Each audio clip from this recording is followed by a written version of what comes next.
এবার রুস্তুম ও মায়ার বিয়ের ব্যবস্থা করা হবে আগামী পর্বে। বিস্তারিত জানতে সম্পূর্ণ ভিডিওটি দেখতে থাকুন। আসসালামু আলাইকুম প্রিয় দর্শক, সবার কি অবস্থা? হাজির হয়ে গেলাম চ্যানেল আইটিভি নিবেদিত আপন মানুষ নাটকের 41তম পর্বে কী সব ঘটতে চলছে তার অগ্রিম খবর নিয়ে। অলরাইট, এই পর্বটি আসলেই কেউ মিস করবে না, কারণ এই পর্বে আপনারা দেখতে পারবেন আগামী পর্বেই মাতবার বাড়িতে বিশাল এক সালিশির ব্যবস্থা করা হবে। আর সেই সালিশিতে চুন্নুর দল এবং কাজলের দলকে যেতে দেখা যাবে এবং এক পর্যায়ে সালিশি শুরু হলে মাতবার সাহেব চুন্নুকে বলবে যে চুন্নু কেন রুস্তুমকে মারতে গিয়েছিল। আর এই কথা শুনে চুন্নু বলবে যে আসলে রুস্তুম প্রায়ই মায়েদের বাড়িতে যায়, মায়েদের বাড়িতে গিয়ে উকি ঝুঁকি মারে এবং মায়ের সাথে সম্পর্ক করতে চায়, যার কারণে চুন্নু রুস্তুমকে মারতে গিয়েছে। আর এই কথা শুনে কাজল সাথে দাঁড়িয়ে যাবে। কাজল বলবে মাতবার সাহেব চুন্নু যেটা বলেছে একদম ভুল কথা বলেছে।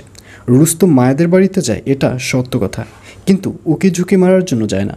রুস্তুম মায়েদের বাড়িতে যায় মায়ের বাবা যেহেতু বাড়িতে থাকে না, মায়ের বাবা যেহেতু সারাদিন নেশা করে থাকে, সেহেতু মায়েদের বাড়িতে বাজার সদায় আনা নেওয়া করার জন্যই যায়, ও কোনো সম্পর্ক করার জন্য যায় না। আর এই কথা বিশ্বাস করবে না মাতবার সাহেব। মাতবার সাহেব চুন্নুর কথাই বিশ্বাস করবে, কারণ গতকাল রাতে মাতবার সাহেবের বাড়িতে চুন্নুর লোকেরা গিয়ে মাতবার সাহেবকে টাকা খাইয়েছে, যার কারণে মাতবার সাহেব এবার চুন্নুর সাপোর্টই কথা বলবে। এবং এক পর্যায়ে মাতবার সাহেব বলবে রুস্তুম যেহেতু মায়েদের বাড়িতে যায়, সেহেতু মায়ের সাথে রুস্তুমের বিয়ে দিলেই তো হয়ে যায়। এবং এক পর্যায়ে মায়া ও রুস্তুমের বিয়ের কথা পাকাপাকি হয়ে যাবে ওই সালিশিতে।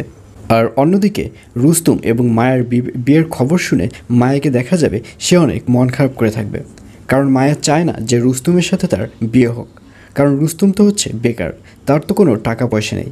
আর এজন্যই মায়া চায় যে কাজলের সাথে তার বিয়ে হোক, এবং শুধু মায়া নয়, সাথে তার মাও চায়।